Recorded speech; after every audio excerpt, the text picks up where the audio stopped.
We've looked at planting tomatoes in grow bags. We've looked at planting tomatoes in large pots. How about growing tomatoes in hanging baskets? Ideal if you don't have much room, you've only got a patio, very little space, or you want to grow them in a conservatory or a greenhouse. As long as you get good light there, then you're going to be able to grow tomatoes perfectly well in hanging baskets. So we need a hanging basket of whatever size suits you. We need an insert to go inside it like this, so the compost doesn't fall through the sides. Just tamp it down gently. Allow the fulls to overlap a little bit, but make sure that the liner comes up to the top of the basket all the way around. So just a little bit of fiddling initially to get that right, but please note, I've taken the chain off. It gets in the way. Take it off and then refix it when the job is done. And then I've got my tomato plants, and I've got two lovely varieties here. Look at this. Tumbling Tom Red, Tumbling Tom Yellow. These are kind of trailing, cascading tomatoes which will grow over the edge of the basket and just cascade down to about a foot or 18 inches and give you loads of small fruits. Ideal for anybody who hasn't got much space or only a patio to play with. So let's have a look at these. So we've got the basket, we've put in the insert, and then basically we want to fill with some multi-purpose compost. Again, because it's fairly light, fill it in and just gently firm the compost down. Fill it well up towards the top, like that. And then start to think about planting this up.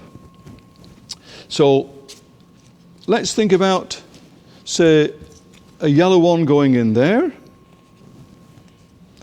A red one going in there. A yellow one going in there. And I think in the middle we'll put a nice red one. So I haven't filled up because I want to check how much space I've got to plant these into. So the next thing is, put the plant in and get it to go just below the lip of this liner here. Tap these out of the pot, they come out fairly easily.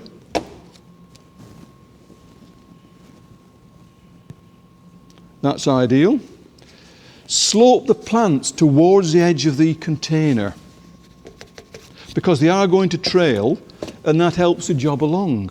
So just slope them towards the edge there, like that. Then the one for the middle is going to fill up the middle. These are going to trail. This is going to fill up any gaps on the top. And take that one out as well. And place that nicely in the centre. Now, having positioned the plants, we can then fill up with compost. So bring the compost and just trail it around the root systems, like that. When you've got sufficient compost in, fingers just to fill in the compost so there's no air cavities in the compost. Make sure the tomatoes are firmly in contact with the compost. Good compost, twixt root and compost, means the roots get established very quickly. And then just gently finish off by getting the compost to go to the edges. Now, we don't want the compost to overspill from the top, so leave it a little bit below the level of the liner there. Just tamp it so it looks like a finished job. And then we're ready really for watering. The job is as simple as that. Now, what's going to happen is these are going to root very easily and quickly into this compost. The shoots are going to develop and they're self-stopping. They're going to branch freely themselves, so they're going to make a bushy plant that trails over the side and down all the way around. So this plant will probably meet up with the trailing parts of that plant and so on. Then this one in the middle is going to kind of grow into a big mound and cascade over the rest. Once you start these fruiting in June time, you're never going to stop until the frosts come.